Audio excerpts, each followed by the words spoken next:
क्या है gas state?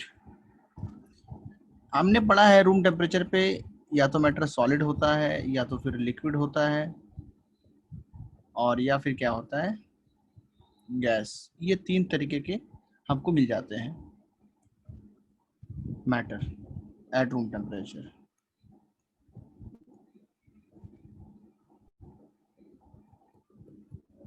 But जो गैसियस स्टेट है ये क्या है? It is the simplest form of matter.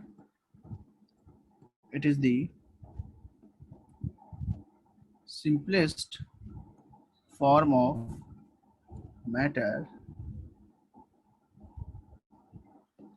in gaseous state. In gaseous state, the intermolecular forces, the intermolecular forces between the gas particles are very weak, and the interparticle distance and the interparticle distance is very large। बहुत ज़्यादा distance इनके बीच होती है। Gas की tendency क्या होती है? ये जिस भी कंटेनर में इसको रखोगे ये उसका वॉल्यूम ऑक्यूपाई करने की कोशिश करेगी। ये मॉलिक्यूल्स इसके बहुत दूर दूर रहते हैं, इनमें फोर्स ऑफ अट्रैक्शन क्या है बहुत कम, तो एक्सपैंड होने की टेंडेंसी होती है। गैस हमेशा हमेशा डिफ्यूज होनी चाहेगी, गैस हमेशा गिवन वॉल्यूम को ऑक्यूपाई करना चाहेगी। Gas has a tendency to occupy given volume, hence the mass of, hence जो मास होगा वो तो भाई गिवन होगा ही, उसको लिखने की ज्यादा इंपॉर्टेंस भी नहीं है कि हम ये लिखेंगे गिवन मास के लिए, डायरेक्ट लिख सकते हैं the volume and shape both are indefinite for the gas। जो भी गैस के लिए बात करते हैं तो उसका शेप, उसका वॉल्यूम इंडेफिनिट होता है। Gas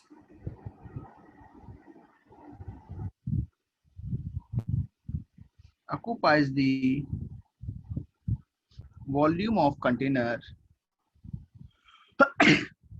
sorry gas occupies the volume of container in which it is kept, तो इसको नोट करें। Hello, yes,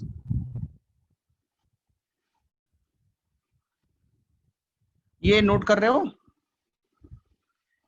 yes sir. Yes sir.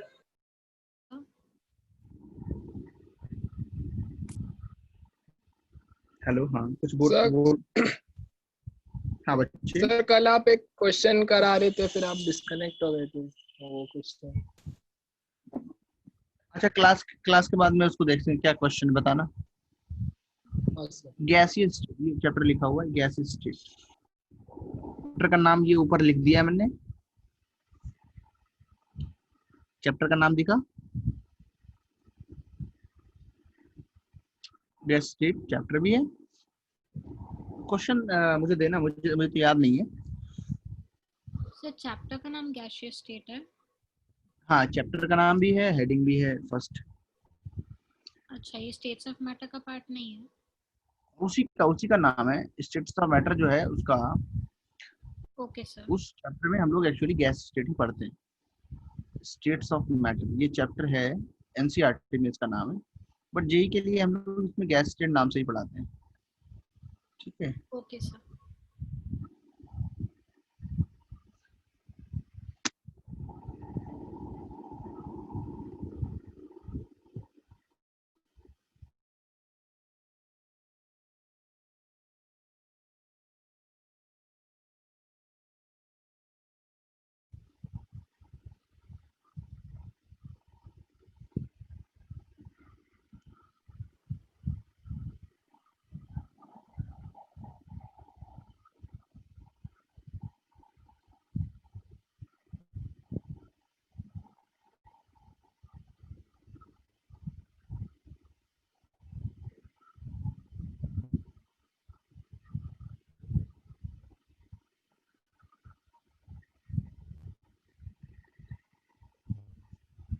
ठीक है, सबने नोट कर लिया, ये आगे बढ़े।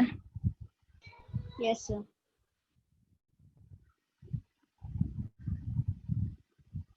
तुम लेट थे आर्यन, जल्दी से लिखो। जो लेट था वो भी, उसके लिए 1-2 मिनट देता हूँ। अब बाकी नोट्स शेयर करूंगा, उससे लिखना। तो मैटर जो है, या तो रूम टेम्परेचर पे सॉलिड, लिक्विड और गैस इन पर्टिकुलर फेजेस में एग्जिस्ट करता है जनरल। उसके बाद क्या है कि मैटर में अलग अलग हमने पढ़ाया था, फेजेस के लिए डिफरेंट डिफरेंट कंडीशंस कैरेक्टरिस्टिक्स होते हैं। जैसे सॉलिड जो है वो रिजिड होते हैं, लिक्विड और गैस फ्लूइड होते हैं, फ्लो हो सकते हैं, सॉलिड फ्लो नहीं हो सकते हैं। सॉलिड का जो वॉल्यूम है वो भी डेफिनेट होता है, शेप भी डेफिनेट होता है। लिक्विड का जो वॉल्यूम है वो डेफिनेट होता है, बट उसका शेप जो है वो इनडेफिनेट होता है। वहीं पे गैस जो है, इनकी शेप एंड वॉल्यूम बोथ, दोनों ही कैसे होते हैं, इनडेफिनिट होते हैं। तो हमने क्या लिखा, gas occupies the volume of container in which it is kept. जिस भी हम लोग कंटेनर के अंदर गैस को रखते हैं, ये उसके वॉल्यूम को ऑक्युपाई कर लेती है।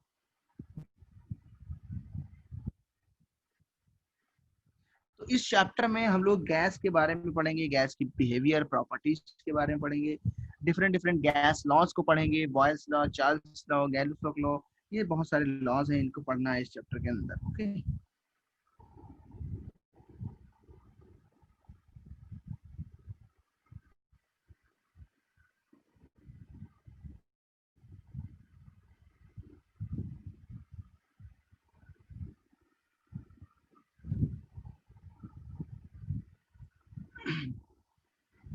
सबने समझ लिया ये। अब देखो, मेरी बात ध्यान से सुनना, आगे बढ़ता हूं मैं और तुम लोग को इम्पोर्टेंट टर्मिनोलॉजी बता देता हूँ। लिखेंगे important parameters of gas. Parameters या प्रॉपर्टीज वो चीज होती हैं जिनसे हम गैस के बारे में कुछ बता पाते हैं, गैस के बारे में इंफॉर्मेशन दिया जाता है। लास्ट क्लास में मोल कॉन्सेप्ट पढ़ा गया था। लास्ट क्लास में जो बच्चे नहीं आए थे उनको घबराने की जरूरत नहीं है, लास्ट क्लास में मोल कॉन्सेप्ट पढ़ाते हैं, तो उसमें ऐसी कोई बात नहीं।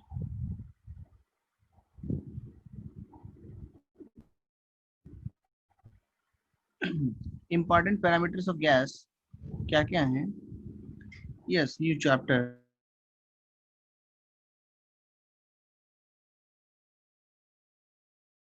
सर अब थोड़ा सा इंपॉर्टेंट पैरामीटर्स ऑफ गैस जो हैं, जो बच्चे नए आए हैं अभी, क्योंकि एक नया चैप्टर स्टार्ट हुआ है, गैस स्टेट। इसका नाम क्या है? और गैस स्टेट केमिस्ट्री टॉपिक के अंदर है ये। सुनो, इंपॉर्टेंट पैरामीटर ऑफ गैसेस सुनने जा रहे हो तुम, है amount of gas, amount of gas और moles of gas.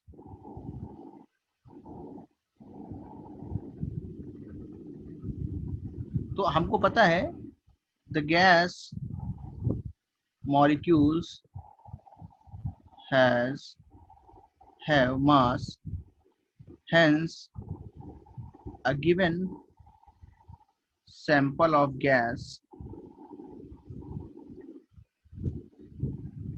hence a given sample of gas will have some mass, and we can also calculate moles of the gas. इसमें कोई बड़ी बात नहीं, ये पूरा चैप्टर पिछला पढ़ चुके, मोल कॉन्सेप्ट उसमें ये सिखाया है। दूसरी चीज क्या है? Volume of the gas, volume of the gas. Volume of the gas जो है, इसकी कई डेफिनेशंस बता सकते हैं। पहले डेफिनेशन ये लिखेंगे, for an ideal gas, volume of the gas, volume of the gas is the volume of the container. ये एक सिंपल सी डेफिनेशन है जो कि क्लास 9-10 में पढ़ाई जाती है। दूसरी डेफिनेशन क्या है, और करके लिखोगे, और it is the free space available, it is the free space available for the movement of gas molecules, for the movement of gas molecules।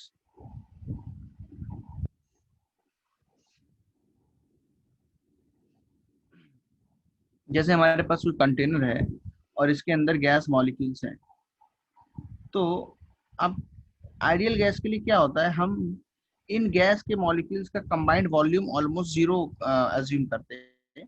अगर ये कंटेनर भी वॉल्यूम का है तो हम मान के चलते हैं कि जो ये एक हमारे पास पार्टिकल है, इसके मूवमेंट करने के लिए पूरे कंटेनर की जगह क्या है, अवेलेबल है। तो हम क्या लिखेंगे, volume of the gas is equal to volume of the container. तो यहाँ पे अगर पूछा जाए वॉल्यूम ऑफ गैस, तो बोलेंगे यहाँ पे वॉल्यूम ऑफ गैस कितना होगा, कंटेनर का वॉल्यूम ही होगा।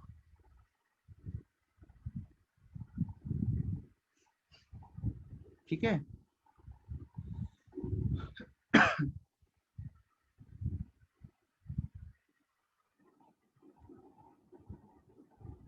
नहीं नहीं, एसटीपी नहीं, ये पैरामीटर्स नॉर्मल हैं, ये प्रॉपर्टीज हैं जिनकी अलग अलग वैल्यू हो सकती है। कि किसी गैस का वॉल्यूम 1 लीटर भी हो सकता है, 2 लीटर भी हो सकता है, किसी गैस का मास 2 ग्राम भी हो सकता है, 10 ग्राम भी हो सकता है। जैसे हम लोग का पैरामीटर होता है, जैसे कोई कोई अगर एक तुम्हारा दोस्त है तो उसका एक प्रॉपर्टीज होगा। प्रॉपर्टी जैसे बता सकते हैं कि भाई उसका नाम क्या है, अगर थोड़ा सा मेडिकल में जाएंगे तो बता सकते हैं कि उसका वेट कितना है, उसकी हाइट कितनी है। इस तरीके के पैरामीटर जिससे उसके बारे में इंफॉर्मेशन मिले, जिससे हम उसकी कंडीशन को बता पाए, तो हम उस चीज़ को क्या बोलते हैं, पैरामीटर्स या प्रॉपर्टीज। तो जैसे कि हम लोग यहाँ पे बात कर रहे हैं गैस की, तो गैस का क्या हमें पता होता है, गैस का हमें प्रेशर पता होता है, गैस का हमें वॉल्यूम पता होता है, गैस का हमें मास पता होता है। ये सारी चीज़ें गैस की प्रॉपर्टीज हैं, गैस की कैरेक्टरिस्टिक्स हैं, गैस की पैरामीटर्स हैं। सो ऐसा तो नहीं है हम बताएंगे कि वर्ड में हुआ है। हेलो, यस, सर ऊपर वाले में क्या कुछ हुआ, वर्ड मिस हुआ है ना। कहाँ पे?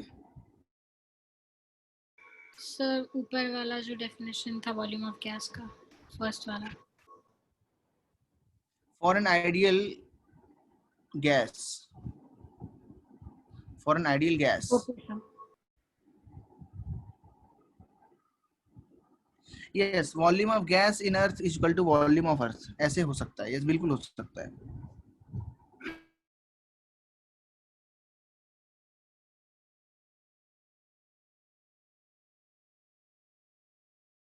हर जगह गैस फैली हुई है, आइडियल गैस मान के। अगर गैस को रियल मानोगे तो गैस के मॉलिक्यूल्स का वॉल्यूम उससे घटा देंगे, यस सिंपली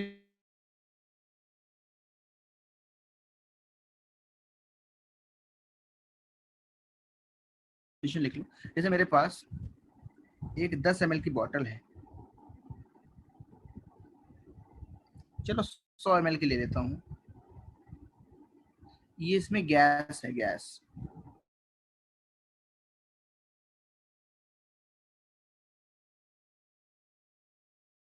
हमने कॉर्क को ओपन किया और गैस इसमें से डिफ्यूज कराई, और गैस पूरे एक रूम में ले गए। ये गैस जो है यहाँ से ट्यूब से जा रहा है। आपका आवाज बीच में बहुत स्पीड हो रहा है और बीच बीच में कट हो रहा है। अच्छा, मेरी आवाज साफ नहीं आ रही क्या? नो सर, बार बार कट रही है। अच्छा, यस सर। और स्पीड भी हो रही है बहुत।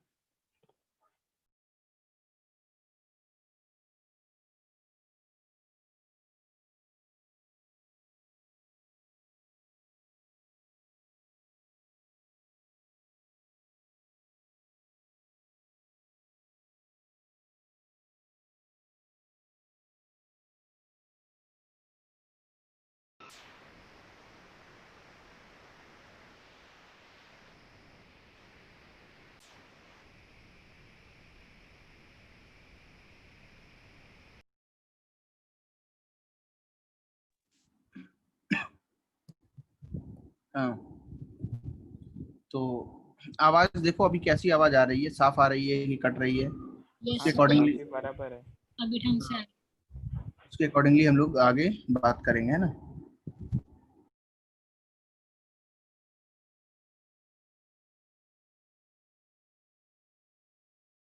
जैसे गैस आएगी, तो अगर मैं इसको इसमें जो है ट्रांसफर करता हूँ, तो पहले अगर 100 तो फिर से कट रही है। कितना होता सर है, 5 आवाज लीटर। आपकी आवाज इतनी नहीं आ गैस रही। है आवाज उसका नहीं आ रही वॉल्यूम। सर। सर आपकी आवाज नहीं आ रही है। हेलो,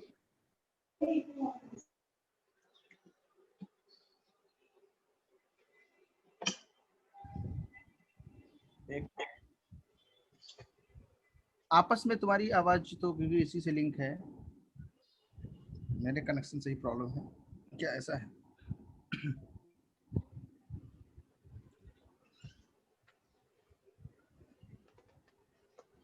मेरा कनेक्शन तो इधर सही दिखा रहा है।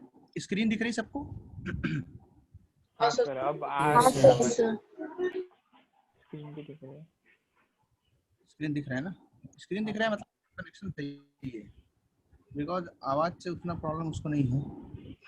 सर ये कुछ तो अलग ही आया है स्क्रीन पे, और ब्लैक बॉक्स भी आया। हाँ, ब्लैक बॉक्स नहीं था वो, उसी का था कुछ, सही हो जाएगा।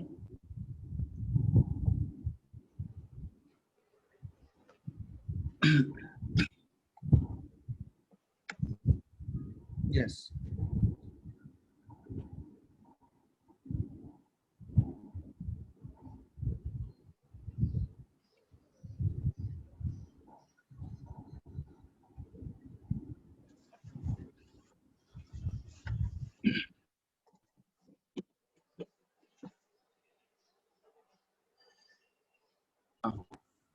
अभी मैं स्क्रीन शेयर कर रहा हूँ।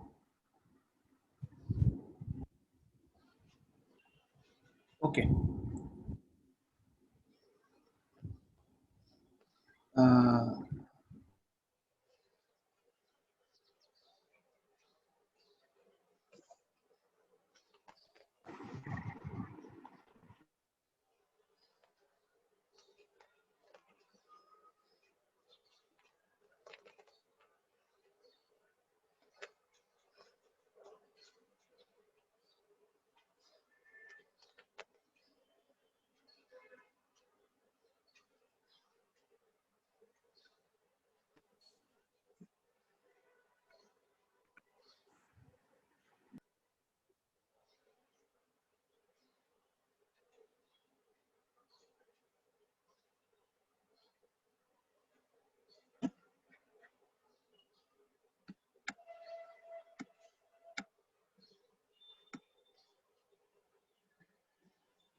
हेलो, हाँ सुनो, अभी आवाज कैसी आ रही है? सबको आ रही है आवाज?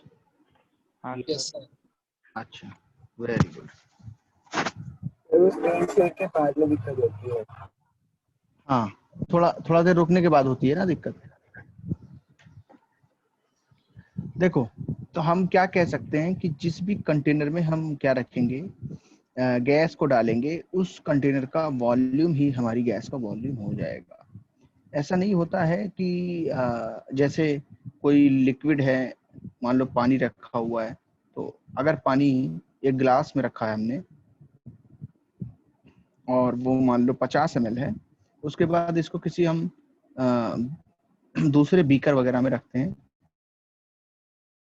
रहेगा, उसका वॉल्यूम चेंज नहीं होगा, शेप चेंज हो जाएगा बट वॉल्यूम चेंज नहीं होगा। ठीक है, ये एक चीज ध्यान रखनी है। इसका नोट का सबने नोट किया था? कोई बच्चा है? तो वो गैस N2 का आपने क्या बताया, बता सकते हो वापस?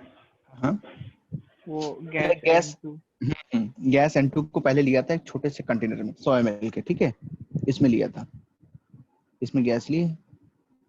उसके बाद इस गैस को क्या किया, चैप्टर का नाम है स्टेट्स ऑफ मैटर, एनसीईआरटी में क्या नाम है?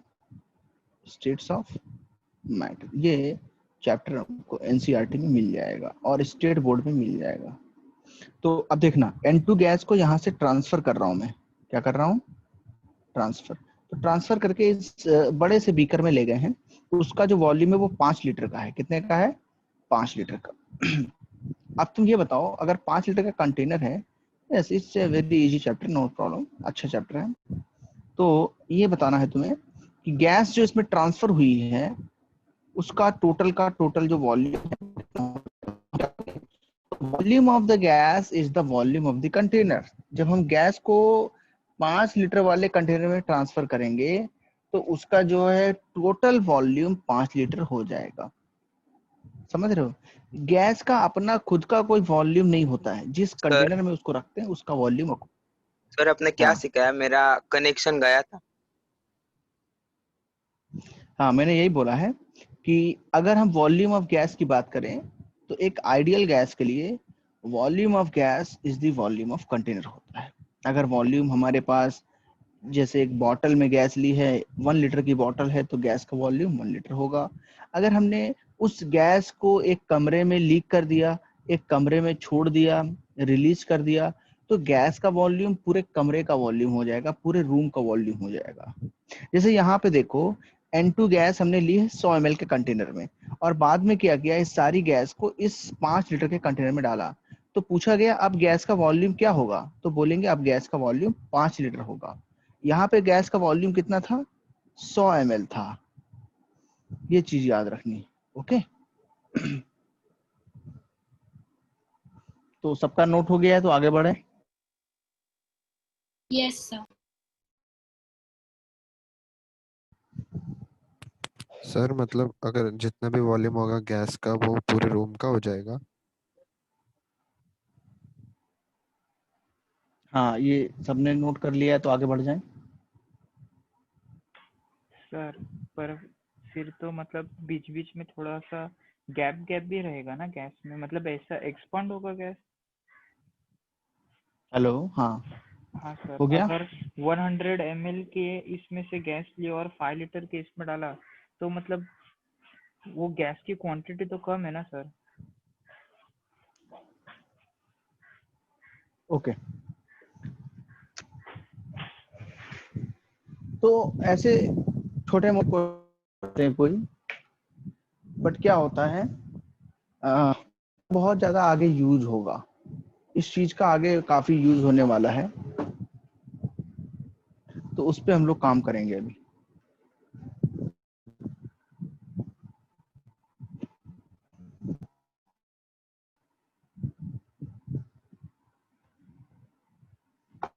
हम्म,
hello sir.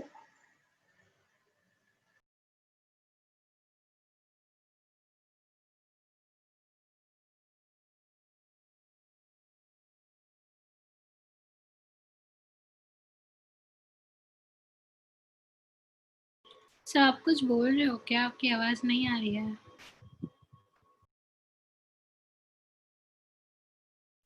Hello sir.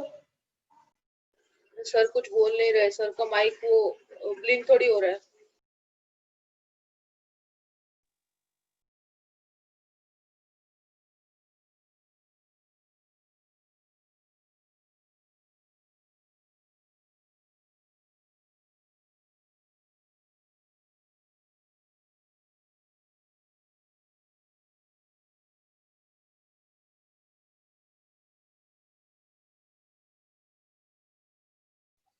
Sir left हो गए मीटिंग से।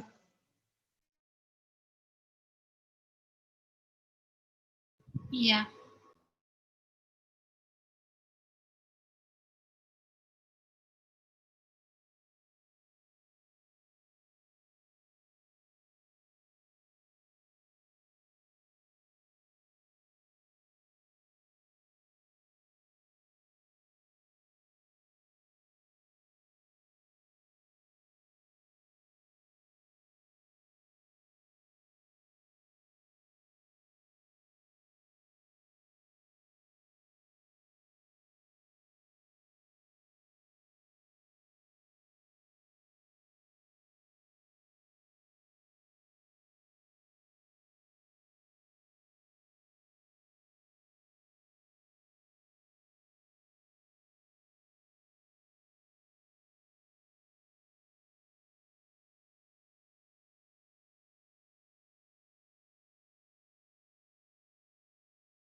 हेलो।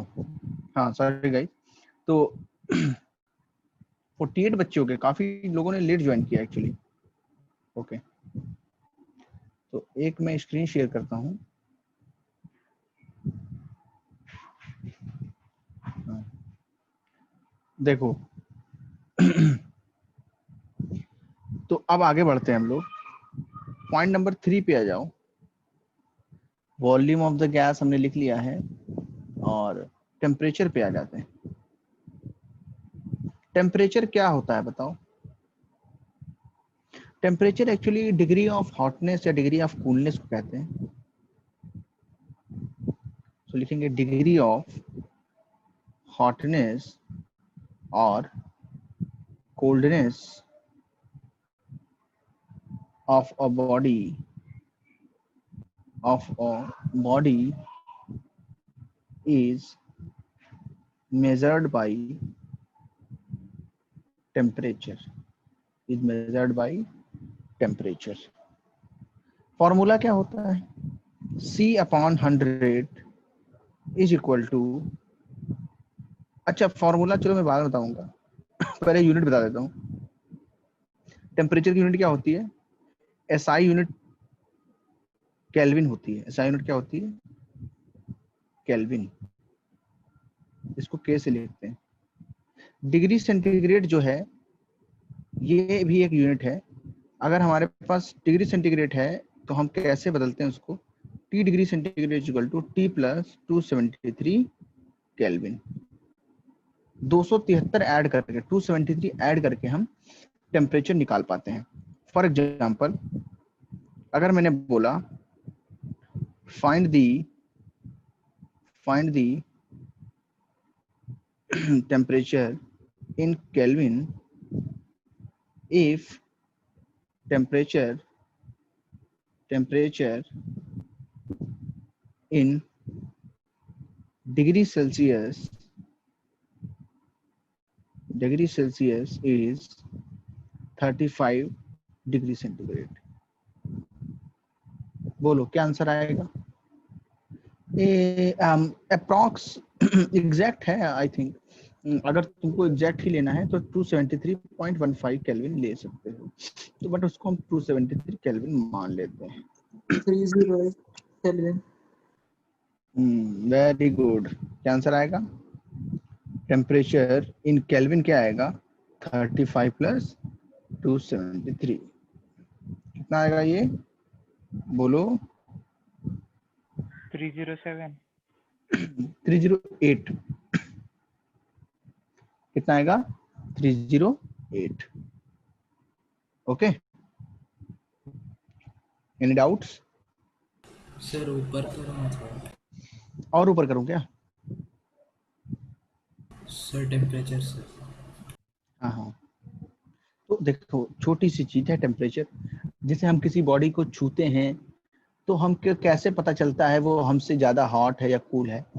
क्यों पता चलता है? क्योंकि अगर बॉडी का टेम्परेचर हमसे ज्यादा होगा तो क्या होगा, उस गिवन टेम्परेचर वाली बॉडी से हीट हमारे बॉडी में फ्लो हो जाएगी। बिकॉज जो हमारा बॉडी है वो हीट का कंडक्टर है, जो हमारा हाथ है, स्किन है। अगर जो हमारे पास दूसरा सब्सटेंस है वो ज्यादा कंडक्टर अच्छा नहीं है तो फिर क्या होगा, बॉडी में ट्रांसफर हीट कम होगा। जैसे अगर हम एक हॉट आयरन रॉड को पकड़ लें और एक हम लोग हॉट वुडन, हमारे पास पीस वुड का वुडन ब्लॉक है उसको पकड़ें, और एक हमारे पास प्लास्टिक की बोतल है वो भी गर्म है उसको पकड़ें, सबसे ज्यादा जो हमें हॉटनेस लगेगी वो जो है किसमें लगेगी? आयरन। आयरन वाले में लगेगी। बिकॉज वो अच्छा कंडक्टर है ना हीट का। हीट का कंडक्टर कौन अच्छा है? आयरन। बिकॉज जब आयरन को तुम टच करोगे तो बहुत ज्यादा हीट तुम्हारी बॉडी में उससे आ जाएगी। किससे आ जाएगी? आयरन के ब्लॉक से। बिकॉज तुम्हारा टेम्परेचर कम है और आयरन का टेम्परेचर ज्यादा है, और नेचुरली हीट हमेशा high temperature to low temperature flow होती है। हीट हमेशा कैसे फ्लो होती है? High temperature to low temperature. जैसे सन जो है हम लोग से बहुत ज्यादा हाई टेम्परेचर पे है, इतनी दूर होने के बावजूद भी जो उसकी हीट है वो सनलाइट के फॉर्म में, इंफ्रारेड रेज के फॉर्म में हमारे बॉडी तक पहुंच जाती है और हम उसको गेन कर लेते हैं। तो अगर किसी को टच करना है तो कंडक्शन होगा, और अगर किसी से बिना टच किए हीट आगे फ्लो हो रही है तो कन्वेक्शन होगा। और रेडिएशन भी एक जो है चीज आती है, तो कन्वेक्शन, कंडक्शन, रेडिएशन फिजिक्स में पढ़ाया जाएगा। तो टेम्परेचर अगर डिग्री सेंटीग्रेड में दिया है तो टेम्परेचर को हम केल्विन में कैसे कन्वर्ट करते हैं? उसमें 273 ऐड करते हैं। 273 1.5 ज्यादा एग्जैक्ट है, बट 273 ऐड करोगे तो क्वेश्चन में कोई गलती नहीं होगी। You have to use only 273 in the problems. Okay, another unit. हाँ तो फिर फ़ारेनहाइट का? हाँ, अनदर यूनिट ऑफ टेम्परेचर। देखो टेम्परेचर की ऐसे बहुत सारी यूनिट बनी हैं, लेकिन बात यह है कि ये जो स्केल है वो सिर्फ 3 ही पढ़नी है। Another unit of temperature is Fahrenheit. ठीक है, फ़ारेनहाइट ये एक स्केल है। इसको हम लोग डिग्री एफ से लिखते हैं। कैसे लिखते हैं? Degree Fahrenheit. देखो हमें याद रखना है कि डिग्री सेल्सियस में लगाते हैं, डिग्री फ़ारेनहाइट में लगाते हैं, बट केल्विन में हम लोग डिग्री नहीं लगाते हैं। इसमें हम बिना डिग्री के ही इसको डिनोट करते हैं। तो इनका जो फॉर्मूला है वो याद रखना है। Formula for the conversion of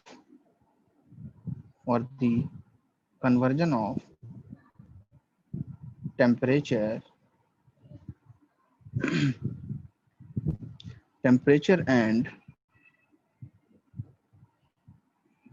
temperature in degree Celsius to temperature in degree Fahrenheit. क्या फॉर्मूला है? ये फॉर्मूला बहुत आसान है। C/5 is equal to F-32 divided by 9। इसको तुम्हें याद रखना है। फॉर्मूला नंबर ए, डायरेक्ट इसको याद रखना है। वेयर C क्या है? Where C is the temperature in degree Celsius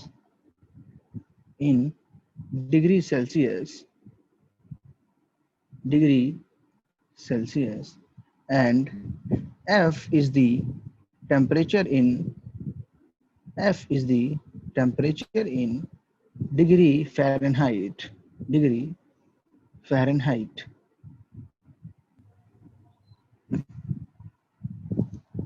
इसको नोट करो, यहाँ तक नोट कर लो, फिर आगे मैं तुमसे एक क्वेश्चन पूछता हूँ, उसका आंसर देना। सर फ़ारेनहाइट से डायरेक्टली केल्विन में कन्वर्ट नहीं किया जा सकता? ऐसी कोई बात नहीं है, कन्वर्ट तो कर ही सकते हो, प्लस 273 ऐड कर दोगे तो कन्वर्ट हो जाएगा। बट अच्छी बात यही है कि पहले हम डिग्री सेंटीग्रेड में कन्वर्ट करें और उसमें 273 ऐड कर दें। ओके, वो ज्यादा आसान मेथड है। मैथमेटिकली इसको ड्रॉ करा जा सकता है, आगे बढ़ाया जा सकता है। Okay sir.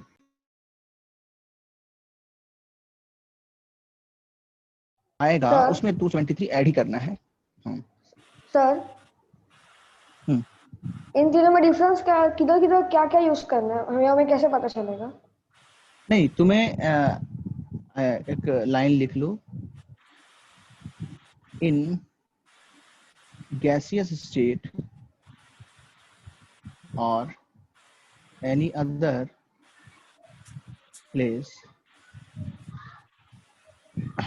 in chemistry or physics, कहीं पे भी we always use temperature in Kelvin। हेमांश समझ गए? इसमें यूज करते हैं केल्विन में। हेमांश समझ में आया? हाँ सर। ओके, इतना सा कॉन्सेप्ट है कि भाई हमें तो केल्विन में ही यूज करना है, किसी और में यूज करना नहीं है।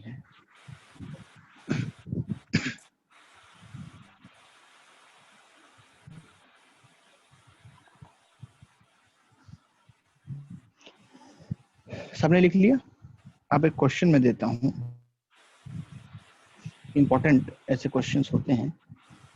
कई बार सिर्फ इस तरीके के सवाल भी नीट पेपर में आ जाते हैं, जेईई मेंस में भी ऐसा यूज होता है। डायरेक्ट सवाल कम आता है क्योंकि टाइम ज्यादा है उसमें, बट फिर भी इसका तो एग्जांपल के तौर पे यूज होता ही है। देखो मैं एक क्वेश्चन लिखता हूँ, उसका आंसर देना। Find the value of 98.6 degree Fahrenheit into degree Celsius and Kelvin।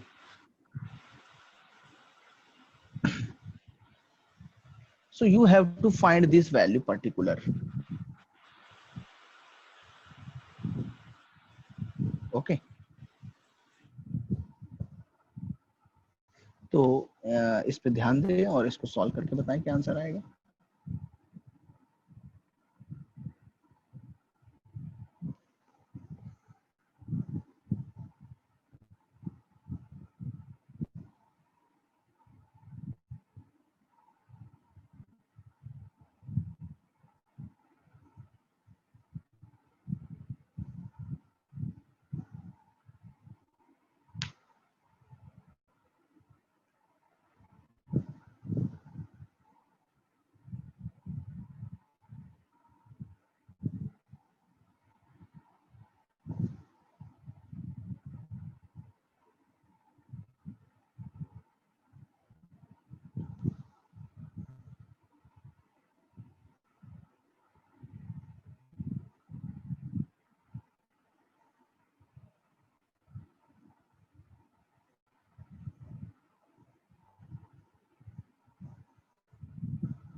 Sir temperature degree Celsius का आंसर है 37.3।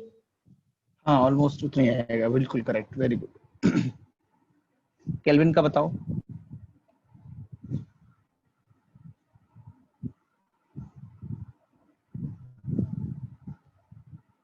सर एग्जैक्ट 37 आ रहा है। सर 306 हाँ, केल्विन सर। में।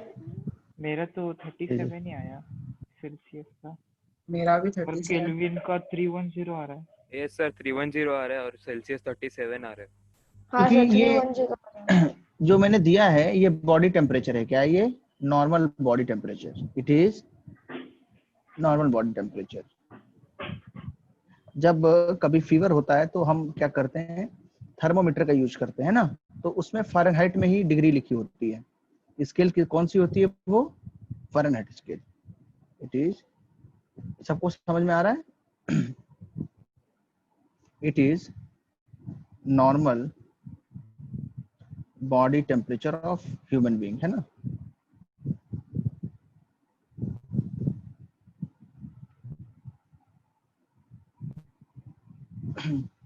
तो ये होता है। कैसे सॉल्व करेंगे?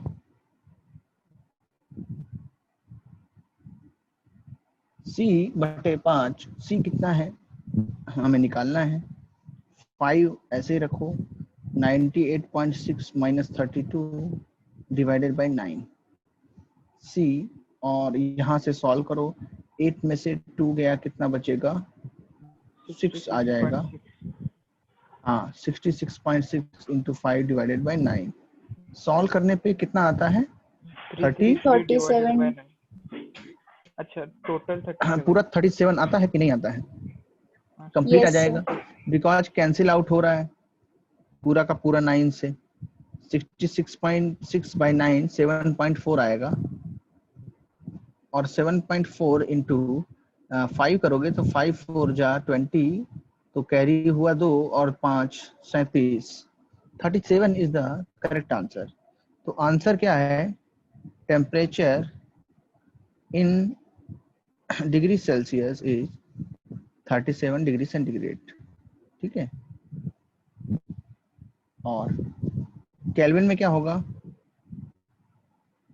इन केल्विन 37 प्लस 273, तो 37 प्लस 273 कितना आ जाएगा बोलो, 273 प्लस 30 303 और 7 310 केल्विन। तो ध्यान रहे इसमें कभी भी हम लोग डिग्री नहीं लगाते हैं, क्या नहीं लगाते हैं, डिग्री। एक और पॉइंट याद रखोगे, temperature in kelvin is also called absolute temperature। क्या बोलते हैं इसको, absolute temperature। कितने लोग याद रखेंगे ये चीज, सब याद रखोगे,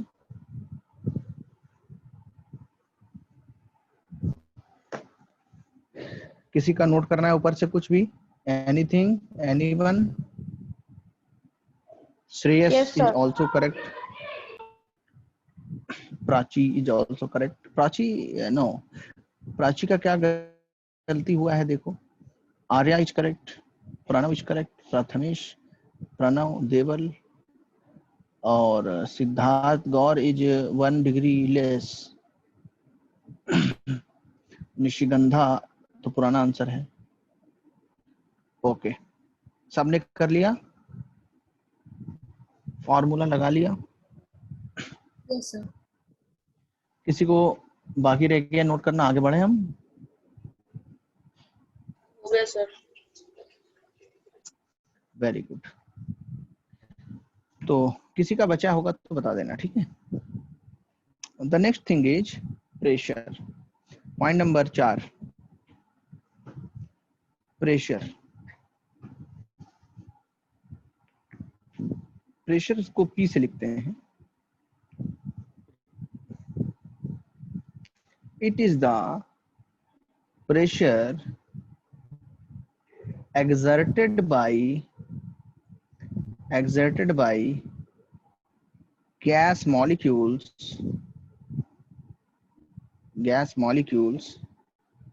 inside the container, जिसमें उसको रखते हैं।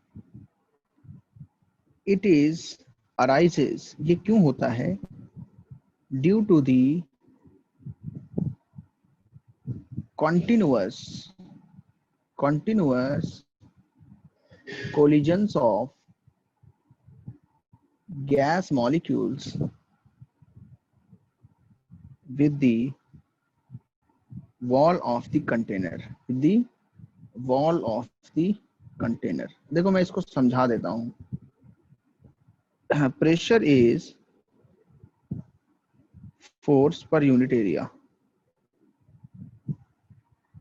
फोर्स क्या होता है वो तो तुम्हें पता ही है। जैसे ये गैस मॉलिक्यूल्स हैं, क्या है ये, अब ये गैस मॉलिक्यूल्स आपस में भी कोलाइड करते हैं, एक दूसरे से कोलाइड करते हैं, एक दूसरे से इनकी टक्कर होती है, तो ये फिर इधर उधर मोशन करने लगते हैं, अलग अलग डायरेक्शन में भागते हैं, सही बात है। साथ में ये गैस मॉलिक्यूल्स इस वॉल से भी टकराते हैं, इस वॉल से भी आगे आकर के टक्कर मारते हैं इसको। जब ये गैस मॉलिक्यूल्स इस वॉल से टकराते हैं तो क्या होता है, वापस इन पे रिएक्शन फोर्स लगता है, जैसे कि फिजिक्स में तुम अब पढ़ रहे होगे, ये अंदर की तरफ क्या करते हैं, एक प्रेशर जनरेट करते हैं। जैसे तुमने किसी वॉल पे क्या मारा, एक जो है अपना तेजी के साथ घुसा मारा है ना, उसको तुमने हिट किया, तो जब तुम उसको हिट करते हो तो तुमको भी एक फोर्स लगता है। वैसे ही गैस मॉलिक्यूल्स पे भी एक कंटेनर की तरफ से क्या लगता है, अंदर डायरेक्शन में फोर्स लगता है। तो ये जो फोर्स है, ये पर्टिकुलर फोर्स को अगर हम जो वॉल का एरिया है इससे डिवाइड कर दें तो हमें प्रेशर मिल जाएगा। ये जो प्रेशर होगा इसको क्या बोलेंगे, पी गैस। इसको क्या बोलेंगे, पी गैस। समझ में आ गया? तो pressure of gas is due to the collisions of the molecules of gas with the wall of the container। Container की जो वॉल्स हैं उनसे टकराते रहते हैं ये मॉलिक्यूल्स, और उसकी वजह से इधर भी टकराते हैं, हर जगह टकराते हैं, एक फोर्स जनरेट होता है टकराने के बाद में अंदर की तरफ। ठीक है, इस तरीके का। तो ये एक जनरेशन जो होता है ये प्रेशर का कारण बनता है। तो पी गैस क्या होगा, P gas is the force per unit area exerted by gas molecules in the container। Unit क्या होगा बताओ इसका, यूनिट ऑफ प्रेशर क्या होगा? पास्कल। हेलो, सर पास्कल होगा। हाँ पास्कल होगा, बिल्कुल सही। यूनिट ऑफ प्रेशर क्या होगा? अगर हम यूनिट निकालें हैं तो P इक्वल टू क्या होता है, F अपॉन ए होता है कि नहीं, कितने लोग को याद है ये? तो यूनिट ऑफ प्रेशर क्या होगा, unit of force upon unit of area, है ना, गॉट इट? तो यूनिट ऑफ प्रेशर क्या होगा, फोर्स की यूनिट क्या होती है, जल्दी से बताओ? Newton sir. न्यूटन। न्यूटन। और unit square, unit of area क्या होगी, मीटर स्क्वायर। मीटर यूनिट क्या बनी, न्यूटन पर मीटर स्क्वायर। इसी को क्या बोलते हैं, पास्कल। क्या बोलते हैं इसको, पास्कल। तो यूनिट ऑफ प्रेशर क्या हुई, एसआई यूनिट क्या हुई, पास्कल। पास्कल और न्यूटन पर मीटर स्क्वायर। तो 1 पास्कल कितना होगा, पीएस लिखते हैं, 1 न्यूटन पर metre square. Other units of pressure, very important topic, other units of pressure. ये ऊपर का नोट करो, फिर मैं और भी यूनिट बताता हूँ, इनको रट लेना, ठीक है? फिर इसका धीरे धीरे समझाऊंगा। ये ऊपर का लिखा है क्या, प्रेशर से नहीं लिखा है अभी? लिखा है।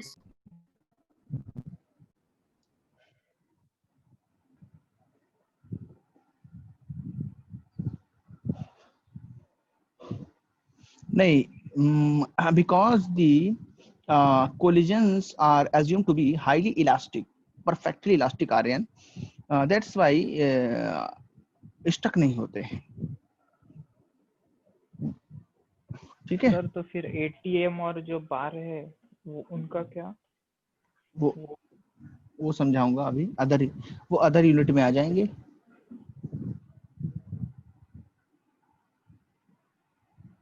सर थोड़ा नीचे करो। अच्छा, और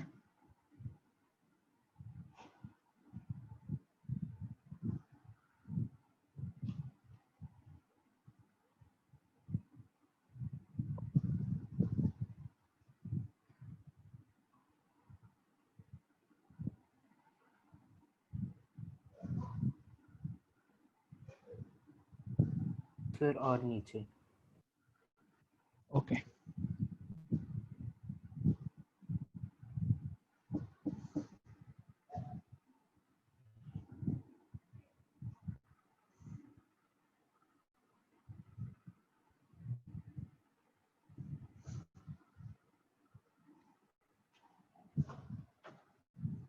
देखो, जिसका जिसका ये हो जाए बताएगा तो आगे स्टार्ट करें। Sir done. एक सेकेंड सर।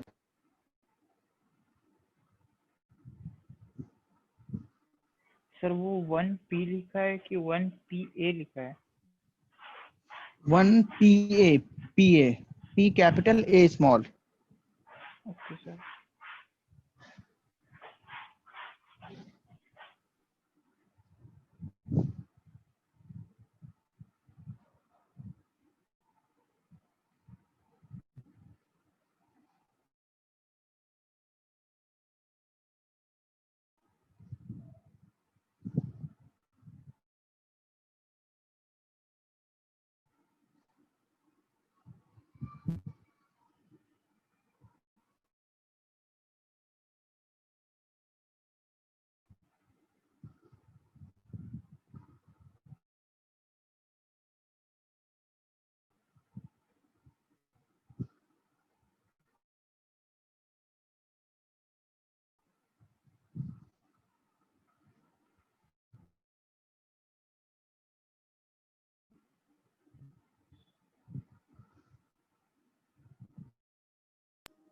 Sir done.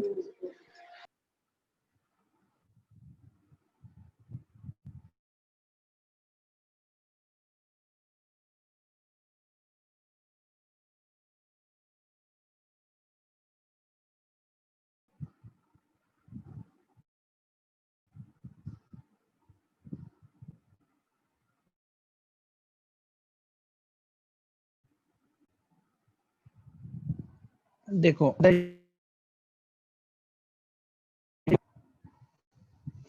क्या होती है अदर यूनिट्स? और आवाज नहीं आ रही है। कितना बोलो? 5 पास्कल। सबको याद है? 5 न्यूटन पर मीटर स्क्वायर।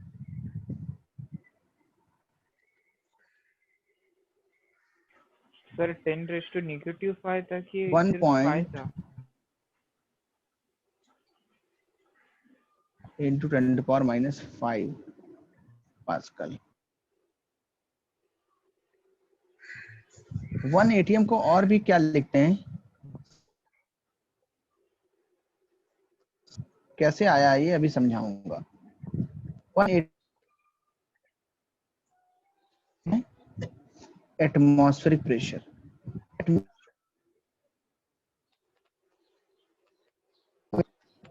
वो कितना प्रेशर एक्सर्ट करती है, इसको क्या बोलते हैं? सर आपकी आवाज कट रही है। Got it? तो ये फॉर्मूले याद करें। आपकी आवाज कट रही है। 1 mm ऑफ Hg को और भी क्या बोलते हैं? RR।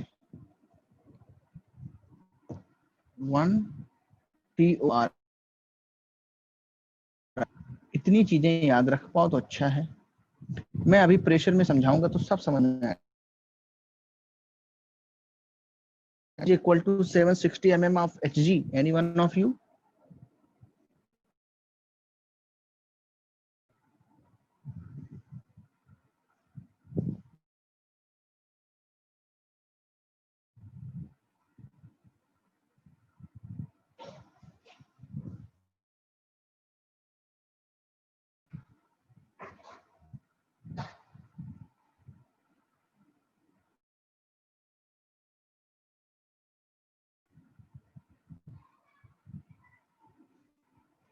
Sir mm of Hg और टॉर्क क्या है?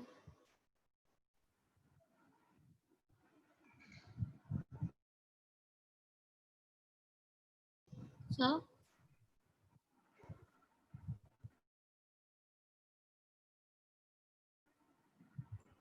सर कुछ बोल रहे हैं पर उस सर का आवाज नहीं आ रहा है।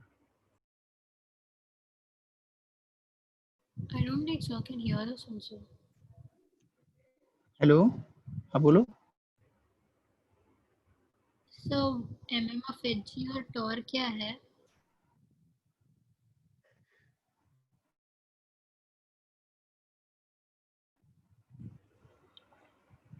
What is torque? Hello sir. Negative में 5 था या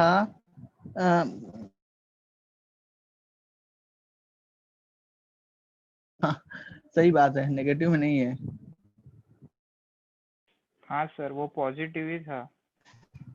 वेरी गुड। किसने बताया है? बताते हैं। हाँ सर। गलती से लिख गया है वो। Okay sir. सर आ रही है, मतलब तुम लोग बोल रहे हो क्या उधर से? हाँ सर, हमारी आवाज नहीं पहुंच रही है पर आपके पास। कौन कौन बोल रहा है? मुझे तो कुछ सर नहीं सुनाई बहुत दे रहा सारे है। थे। सर सर ये मैं भी बोला सर। मतलब मर्क्यूरी का सिंबल है या फिर? जब मैं बोल रहा हूँ तब सुनाई नहीं दे रहा है, बाद में सुनाई दे रहा है। बाद में क्या सुन के करोगे? उसी टाइम सुनाई देना चाहिए। फिर आप जब मतलब बाकी का अच्छा, अब मैं एक्सप्लेन बोल रहा हूँ, आप कितने लोग को सुनाई दे रहा है? हैंड रेज करो। मैं बोल रहा हूँ कि 10⁻+5 होगा। 10-12 बच्चों ने हाथ उठा दिए, मतलब सबको सुनाई दे रहा है। यस सर, अभी किसी को फास्ट फॉरवर्ड भी हो रहा है, किसी को हो सकता है तुम्हारा कनेक्शन भी खराब हो, में भी ऐसा हो सकता है। अगर बीच बीच में मेरा कनेक्शन खराब होगा तो किसी को नहीं सुनाई देगा। सर हमारी आवाज नहीं तो मैं पहुंच चेक रही कर रहा है। हूँ। हम फास्ट फॉरवर्ड हो सबकी गया क्या? आवाज एक दूसरे को पहुंच रही है पर हमारी आवाज सर आपके बीच पास बीच नहीं में जा रही आपकी है। आवाज नहीं आ रही है और हम लोग की भी आपको नहीं आ रही है सर। बीच में ही आपकी अच्छा, जा रही बीच बीच में कटता है। ओके ओके ओके, इसका भी कुछ करेंगे, सॉल्यूशंस निकालेंगे इसके। जैसे आज क्लास का सॉल्यूशन निकाला, तुम्हारा क्लास पहले रख दिया, तो ऐसे क्या होगा कि तुम्हारी क्लास लगातार चलेगी।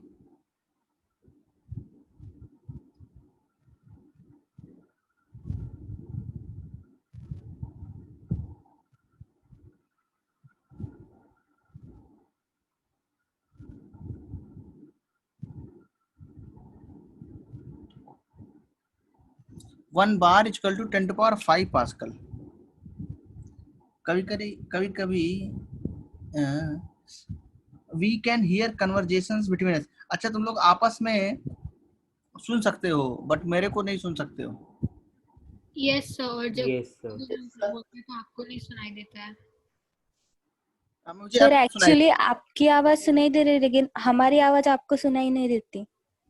अच्छा, अब सुनाई दे रही है। एक्चुअली क्या था ना, वो उसमें कुछ एक क्या देता है ये जो है, इसमें लिखा रहता है same as system microphone array. उसमें कुछ गड़बड़ हो जाता है, जब मैं उसको चेंज करता हूँ तो आवाज आने लगती है। मतलब ऐसा कोई कनेक्शन का प्रॉब्लम मुझे लगता नहीं है, क्योंकि देखो अभी तुम्हारी आवाज आई है जब मैंने सेम एज सर सिस्टम कर दिया। हाँ, सर आपने इधर जो लिखा है ना 180m = 760 बहुत mm क्लियर आ ऑफ रही। Hg, तो वो हाँ हाँ, Hg मर्क्यूरी का सिंबल है या फिर कुछ और रिजेंबल करता नहीं है? मरकरी का है, वो आगे समझाऊंगा कैसे आया है। अभी हाँ मुझे सर। सबकी आवाज समझाई दे रही, सुनाई दे रही, हाँ सर, क्लियर सुनाई दे रही है। ये हिमांश, यस। टॉर्जर क्या है? टॉर है, torr, TOR, torr, TOR, torr. हाँ सर, वो क्या है? टॉर वो यूनिट है, यूनिट यूनिट है किसकी? प्रेशर की। 1 टॉर मतलब 1 mm ऑफ Hg होता है। 180 कितना होता है? 760 mm ऑफ Hg। ये अभी थोड़ा कम समझ में आ रहा होगा, इसको याद करके चलो, अभी समझाऊंगा आगे। Okay, okay okay sir. अच्छा, सर प्रेशर मतलब समझ वो लिया। कार हाँ, में जैसा टॉर्क होता है वो वाला टॉर्क। वो वाला टॉर्क नहीं, ये एक नाम है, नाम जैसे पास्कल नाम है ना, हाँ सर। वैसे टॉर्क यूनिट है, यूनिट। इसका कोई मतलब नहीं है ओके। स्पेसिफिक, बस एक यूनिट नेम है यूनिट। ना सर? हाँ, यूनिट नेम है। Okay, unit name, it's the okay name sir. Of a unit. अच्छा, यहाँ पे +5 करो, +5।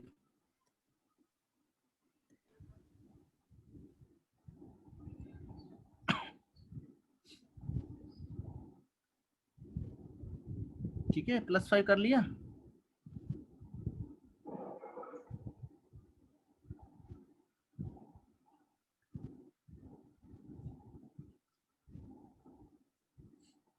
अच्छा, अब हमारे पास क्या क्या हो गया? प्रेशर हो गया, टेम्परेचर हो गया, वॉल्यूम हो गया, अमाउंट ऑफ गैस हो गया। तो सारे पैरामीटर्स हमने पढ़ लिए। अब हम लोग लिखेंगे measurement of atmospheric pressure. Atmospheric pressure को कैसे मेजर करते हैं, ये हम आज बात पता करने वाले हैं। देखो, जो सी लेवल है उस पे जो एटमॉस्फेरिक प्रेशर है उसकी वैल्यू कांस्टेंट है। सी लेवल पे, समुद्र के लेवल पे, जहाँ पे ओशन है, जहाँ पे सी है, SEAC। तो सी लेवल जो होता है, तुमने देखा होगा बहुत जगह ट्रेन रुकती है तो लिखा होता है सी लेवल से डिस्टेंस इतनी, वो सी लेवल होता है। वहां पे अगर गैस प्रेजेंट है अर्थ के रिस्पेक्ट में, तो उस पे जो प्रेशर होता है उसको बोलते हैं एटमॉस्फेरिक प्रेशर। और नॉर्मली जो हम लोग के घर होते हैं, जहां हम लोग रहते हैं, जो एम्बियंस है, हमारा जो एटमॉस्फेयर है, उसके आसपास का जो प्रेशर होता है उसको भी क्या हम बोल देते हैं, एटमॉस्फेरिक प्रेशर ही बोल देते हैं। तो एटमॉस्फेरिक प्रेशर क्या होता है, हमारे आसपास का जो प्रेशर है वही एटमॉस्फेरिक प्रेशर है। उसकी वैल्यू को हम क्या बोलते हैं, 1 ATM, 1 ATM बोलते हैं उसको। हमारे आसपास के प्रेशर में जितनी अमाउंट ऑफ प्रेशर है, जितना उसकी वैल्यू है, उसको बोलते हैं 1 ATM। ये एक चीज है जो काफी ज्यादा इंपॉर्टेंट है, तुमको याद रखनी है ना। उम्मीद है ये सारा याद रखोगे तुम लोग। तो एटमॉस्फेरिक प्रेशर क्या होता है ये मैं तुमको बता दे रहा हूँ। सर आपने कुछ लिखा है? हाँ, कहाँ पे? मतलब बस मेजरमेंट ऑफ एटमॉस्फेरिक प्रेशर ही दिख रहा है और कुछ नहीं लिखा है ना आपने? नहीं, उसके आगे नहीं लिखा है। अच्छा, मैं देखो अभी इसको ढूंढता हूँ किसी दिन। इसमें एक पॉइंट आता है, उससे पता चलता है मैं कहाँ पे लिख रहा हूँ। ठीक है, कर्सर टाइप का आता है। हाँ कर्सर आता है सर। ठीक है, तो फिर हाँ। सर अपना जो टेम्परेचर है वो कितना रहता है नॉर्मल अपने सराउंडिंग में? अच्छा, जो हमारे सराउंडिंग में टेम्परेचर रहता है वो टेम्परेचर तो सेम है, उसकी यूनिट बदल देते हैं हम।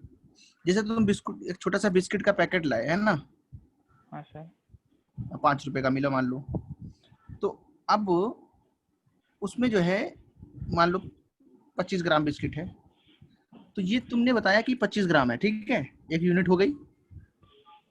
हाँ सर। लेकिन अगर कोई ब्रिटेन का लड़का होगा, कहीं का होगा, तो उसको कुछ दूसरी यूनिट बताएगा ना, वही पैकेट को बोलेगा ये इतने ऑन्स है, ये इतने पौंड है, कुछ बताएगा। तो क्या उससे क्या वैल्यू बदल जाएगी? वैल्यू तो नहीं बदलेगी। तो यूनिट बदलने से वैल्यू नहीं बदलती है। जो हमारे आसपास का टेम्परेचर है वो उतना ही है, लेकिन जो उसकी यूनिट है वो कोई डिग्री सेंटीग्रेड बोलता है, कोई केल्विन बोलता है। ऐसे जैसे नहीं टेम्परेचर सर, हमारे पर आसपास।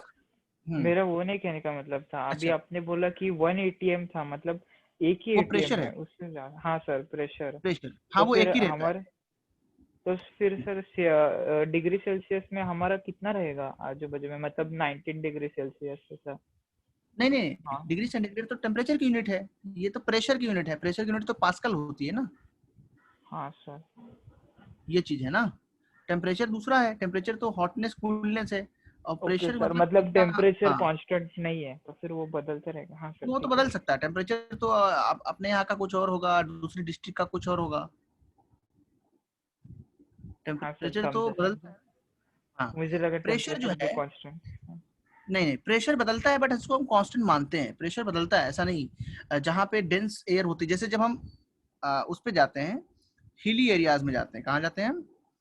हिली एरियाज में जाते हैं, जो भी है पहाड़ वगैरह ऐसे बना लो।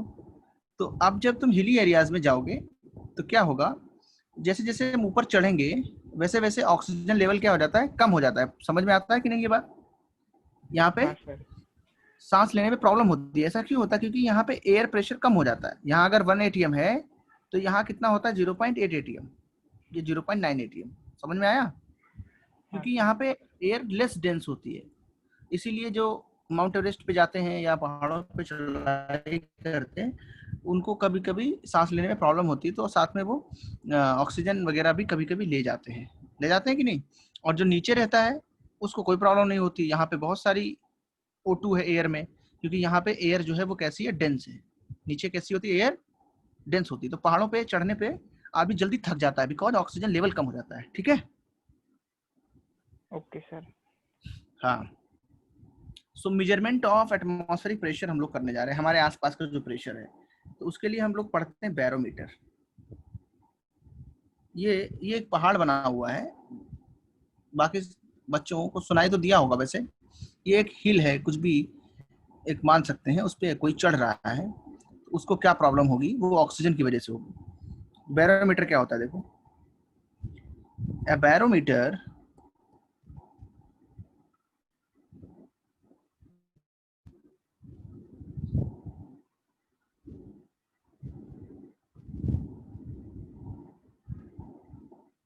एयर एयर फ्रैक्शन ज्यादा नहीं होता है, अरे ऐसा तो नहीं है, हवा में तो जहाज उड़ेगा ही नहीं, एयर एयर का फ्रैक्शन तो कम है ना।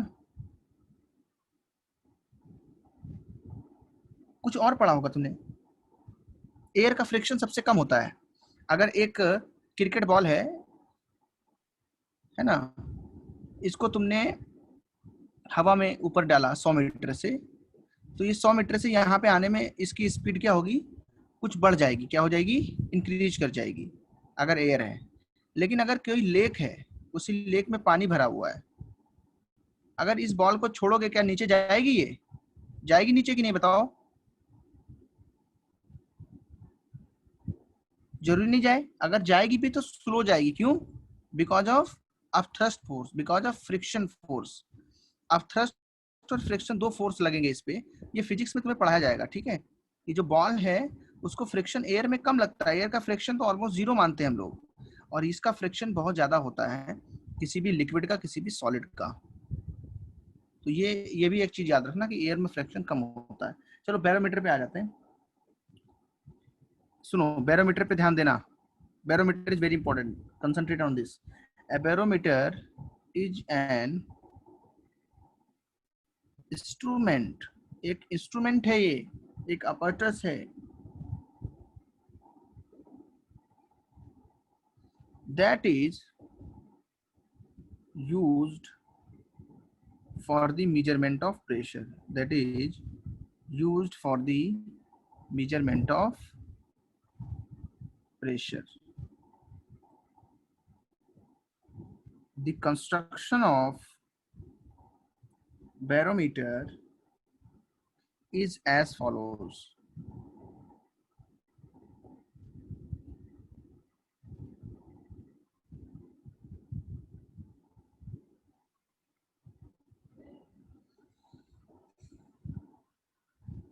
समझ में आ गया?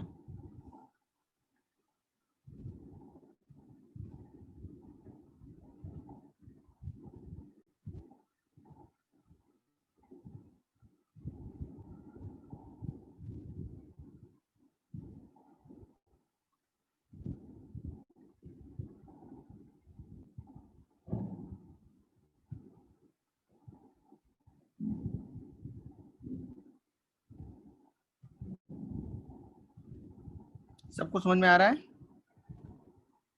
आगे बढ़ूं मैं? Yes sir. Yes sir.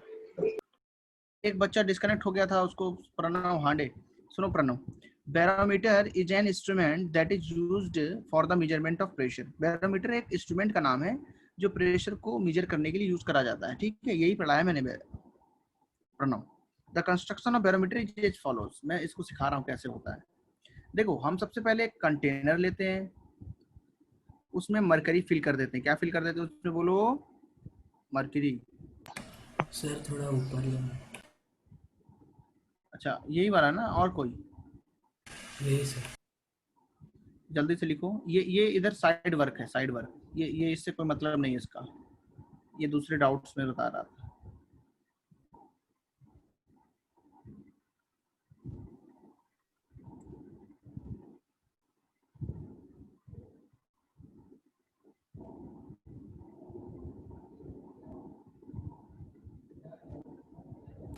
Sir हो गया। ओके, हो गया। अच्छा अच्छा अच्छा, तो ये बैरोमीटर है, बनाने जा रहा हूँ कैसे होता है। कंटेनर एक लेते हैं, उसमें मरकरी फिल करते हैं। क्या फिल करते हैं उसमें, Hg। एक लेते हैं ट्यूब, एक साइड में ओपन ट्यूब। ये एक ट्यूब है, टेस्ट ट्यूब है, जो क्या है, वन साइड ओपन है, वन साइड ओपन ट्यूब। और इस ट्यूब में क्या डालते हैं, वैक्यूम। इसको कैसे लेते हैं हम लोग, वैक्यूम। अब जब वैक्यूम के लिए यहाँ पे इसको लगाओगे, दिमाग लगाना इसमें, इस ट्यूब में क्या भरा है, कोई भी गैस नहीं है, इसमें पूरा पूरा वैक्यूम है। इसको समझाने के बहुत तरीके हैं, लेकिन मैं यही तरीका समझाता हूँ बच्चों को, क्योंकि ये मुझे आसान लगता है, बच्चे इससे ज़्यादा समझ जाएंगे। ये ट्यूब है, क्या है ये ट्यूब, इसमें क्या भरा है हमने, वैक्यूम। इससे मतलब गैस निकाल ली। वैक्यूम का मतलब क्या होता है, there is no gas, there is a vacuum in this tube. तो सारी गैस निकाल ली। अब क्या होगा बताओ, बाहर क्या है, यहाँ पे एयर है, आसपास क्या है इसके, अगर एयर है तो मरकरी पे कौन सा फोर्स लग रहा होगा, atmospheric pressure. Atmospheric pressure, yes. तो मरकरी पे क्या लगेगा, एटमॉस्फेरिक प्रेशर लगेगा। इसको हम क्या मान लेंगे, पी एटीएम। क्या मान लेंगे इसको, पी एटीएम। इसकी वैल्यू कितनी होती है, 1 एटीएम होती है। पी एटीएम, पी एटमॉस्फेरिक का मतलब उसका वैल्यू कितना है, 1 एटीएम है। ये हमने सबने माना है, ये डिफाइन किया गया है कि एटमॉस्फेरिक जो प्रेशर है उसकी वैल्यू 1 एटीएम मान लो, 1 यूनिट की तरीके से। अच्छा, अब क्या होगा, यहाँ पे बताओ प्रेशर कितना है, अंदर जो हमारे मरकरी है कोई भी प्रेशर नहीं है। तो जब मरकरी के अंदर प्रेशर नहीं है तो यहाँ पे इस पॉइंट पे फोर्स बैलेंस नहीं है। इस पॉइंट पे फोर्स इसलिए नहीं बैलेंस है क्योंकि इधर सब कहीं तो गैस की वजह से प्रेशर लग रहा है, लेकिन यहाँ वैक्यूम है, तो यहाँ पे प्रेशर बैलेंस नहीं होगा और इसमें मरकरी ऊपर उठना स्टार्ट कर देगी। इसमें मरकरी ऊपर उठना स्टार्ट कर देगी। क्यों मरकरी ऊपर स्टार्ट कर रही है उठना, बिकॉज जो फोर्स है वो हमारे पास बैलेंस नहीं है। इस चीज के ऊपर फोर्स जो है वो बैलेंस नहीं है। यहाँ पे जो मरकरी है उसकी वजह से ऊपर की तरफ धीरे धीरे धीरे धीरे ऊपर क्या होगा, फ्लो होगा मरकरी। मरकरी जब तक फ्लो होगा जब तक कि इस पॉइंट पे दोनों फोर्स बराबर ना हो जाए। कौन कौन से फोर्स, एक फोर्स mg और एक जो हमारे पास प्रेशर लग रहा है ऊपर की तरफ। ये दोनों फोर्स क्या होने चाहिए, बैलेंस होने चाहिए। दिमाग लगाओ इसमें, जो P नॉट है ये ऊपर क्या लगाएगा, इस पे reaction force P not into A. Cross section area कितना है इसका, ए है। कितना क्रॉस सेक्शन एरिया है इसका, ए। इसको मैं यहाँ पे बनाता हूँ, देखना ये हमारी सरफेस है, ये ट्यूब है। तो अगर इस पर प्रेशर कितना लग रहा है बताओ, P नॉट इस डायरेक्शन में, इधर भी लग रहा है P नॉट इस डायरेक्शन में, तो यहाँ पे तो कोई भी लिक्विड नहीं है, तो ऊपर फोर्स बैलेंस नहीं है। तो इस प्रेशर से यहाँ मरकरी ऊपर उठेगी। कब तक उठेगी, जब तक जो mg फोर्स है वो नीचे लगना स्टार्ट ना कर दे, इसके अकॉर्डिंगली जितना कि P नॉट है। जब यहाँ पे mg फोर्स नीचे लगेगा और F क्या होता है, P इंटू ए। P इंटू ए क्रॉस सेक्शन एरिया कितना है। जब तक ये दोनों फोर्स बैलेंस नहीं हो जाएंगे तब तक मरकरी ऊपर राइज करेगा। कितने लोगों को ये फोर्स बैलेंस समझ में आया, ओके। क्या लिखा है, मरकरी इसमें नहीं था, बट चूंकि यहाँ पे क्या था, फोर्स का क्या था,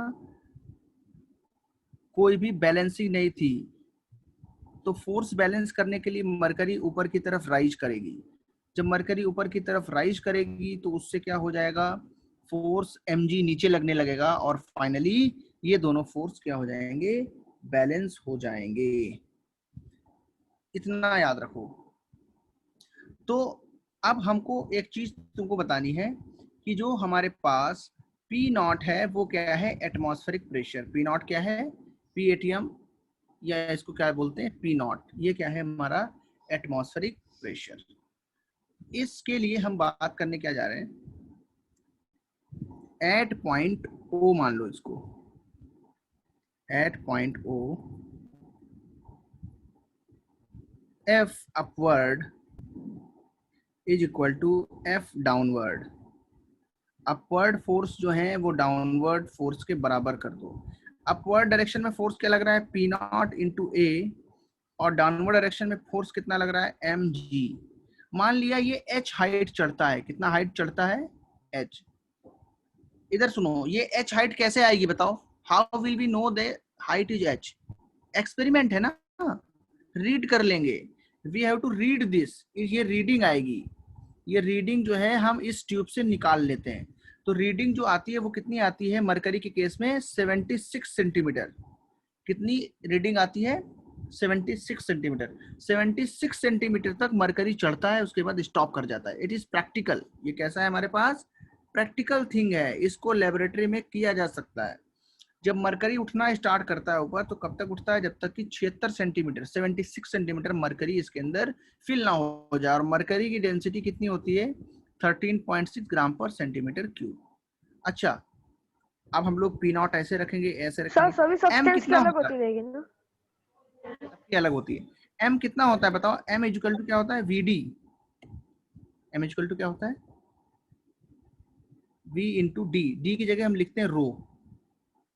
V वॉल्यूम है, वॉल्यूम ऑफ द मरकरी, और रो क्या है? बताओ रो क्या है, बोलो। Density of mercury. ध्यान से देखना, P नॉट इंटू ए। कितना वॉल्यूम है मरकरी का यहाँ पे? Height into cross sectional area. Cross sectional area कितना? ए। सिलेंड्रिकल है ना? A into height into rho into g. A से A cancel out. P naught कितना आ गया? H into rho into g. और एच की वैल्यू कितनी है बताओ?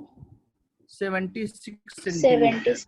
इसीलिए हम लोग क्या बोलते हैं? P naught equal to 76 centimetre of H G बोलते हैं कि नहीं? सबको याद है? दैट इज 1 एटीएम कितना होता है? 76 सेंटीमीटर ऑफ एच जी होता है। ये इसका रीजन है। अभी इसकी वैल्यू निकालो, पहले वैल्यू निकाल के बताओ कितनी आएगी। हाइट कितनी है? 76 सेंटीमीटर को मीटर में चेंज किया। रो कितना है? 13.6। ग्राम को किलोग्राम में चेंज करना पड़ेगा। जी की वैल्यू कितनी है? 9.8। इसकी यूनिट चेंज करो,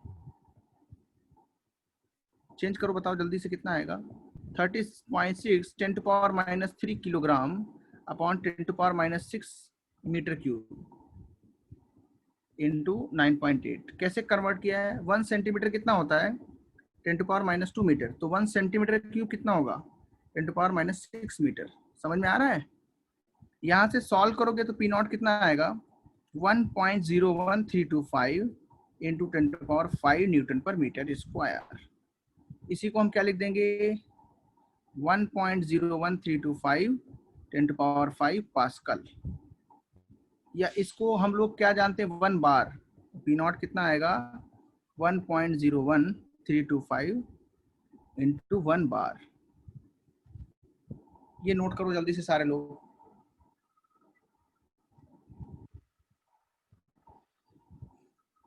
समझ में आ रहा है? कोई डाउट है तो बताओ, इसमें पूछो।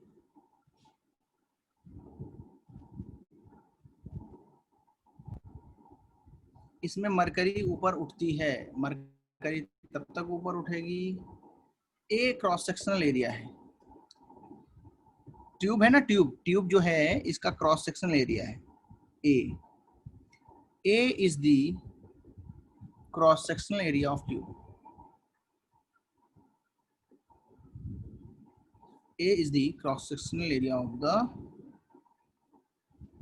ट्यूब। तो इसको नोट करो, फिर आगे देखता हूं। तो सबसे इंपॉर्टेंट बात यह है कि जो मरकरी है वो ऊपर उठती है। क्यों? बिकॉज जो नीचे है प्रेशर, वो ऊपर की तरफ P not a reaction exert कर रहा है। देखो मेरी बात सुनो, इस लिक्विड पे प्रेशर नीचे लगेगा तो ऊपर की तरफ धक्का मारेगा कि नहीं मारेगा प्रेशर? और वो तो हर जगह पे क्या लगेगा? सेम। तो पास्कल्स लॉ तो हमको पता ही है, 10th में पढ़ा था। पास्कल्स लॉ फिजिक्स में पढ़ाया जाएगा। पास्कल्स लॉ क्या बोलता है? किसी भी लिक्विड की हॉरिजॉन्टल सरफेस के हर एक पॉइंट पे प्रेशर सेम होता है। मतलब अगर मैं ऐसे बताता हूँ, कोई लिक्विड है तो यहाँ अगर प्रेशर P है तो हर जगह पे प्रेशर होगा। हर जगह पे प्रेशर कितना होगा? P। सब कहीं पे सेम।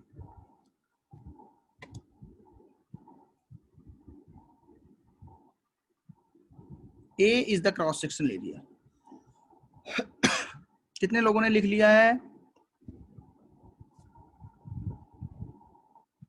Yes sir. नोट करो, जल्दी नोट करो। तो ये डेरिवेशन इतना इंपॉर्टेंट नहीं है, बिकॉज ये डेरिवेशन बहुत आसान है फिजिक्स के पॉइंट ऑफ व्यू से देखेंगे तो। फोर्स बैलेंस है, इंपॉर्टेंट है इसके मीनिंग को समझना। यहाँ H क्या है, यहाँ रो क्या है, यहाँ P नॉट क्या है। P naught is the atmospheric pressure. P naught is or PTM, it is atmospheric pressure.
सबका नोट हो गया?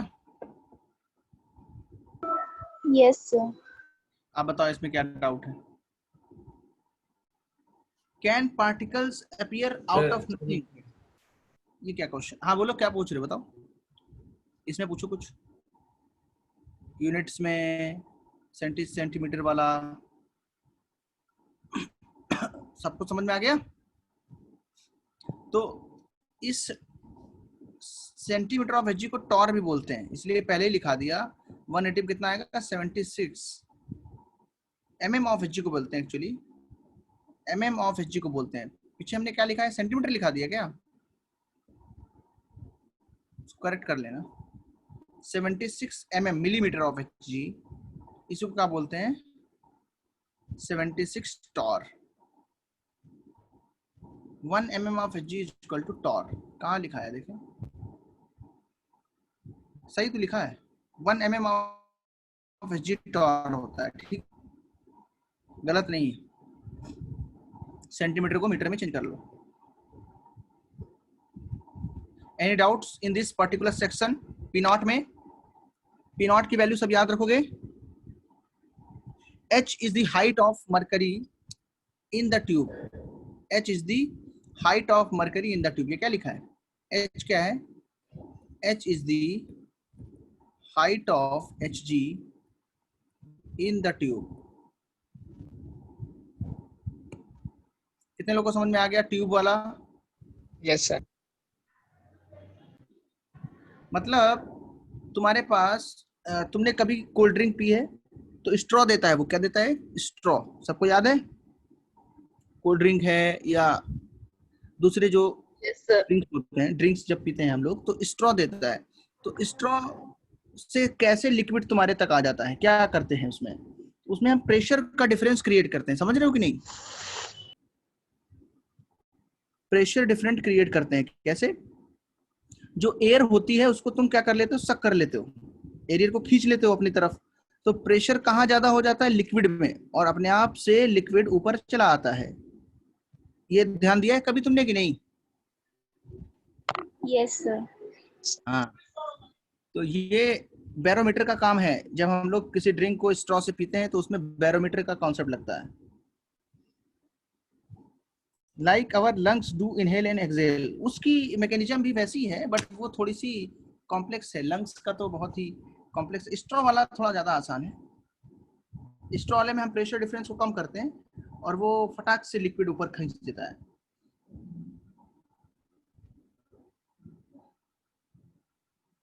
तो याद रखना, इसका एक ये कॉन्सेप्ट है स्ट्रॉ वाला, जो हमारे डेली लाइफ का है।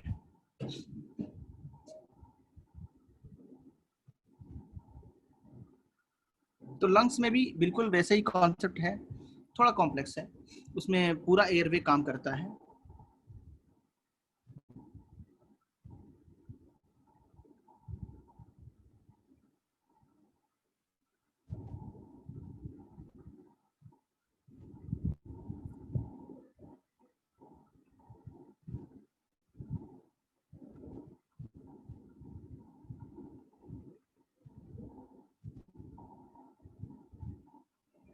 स्क्रॉल हो गया?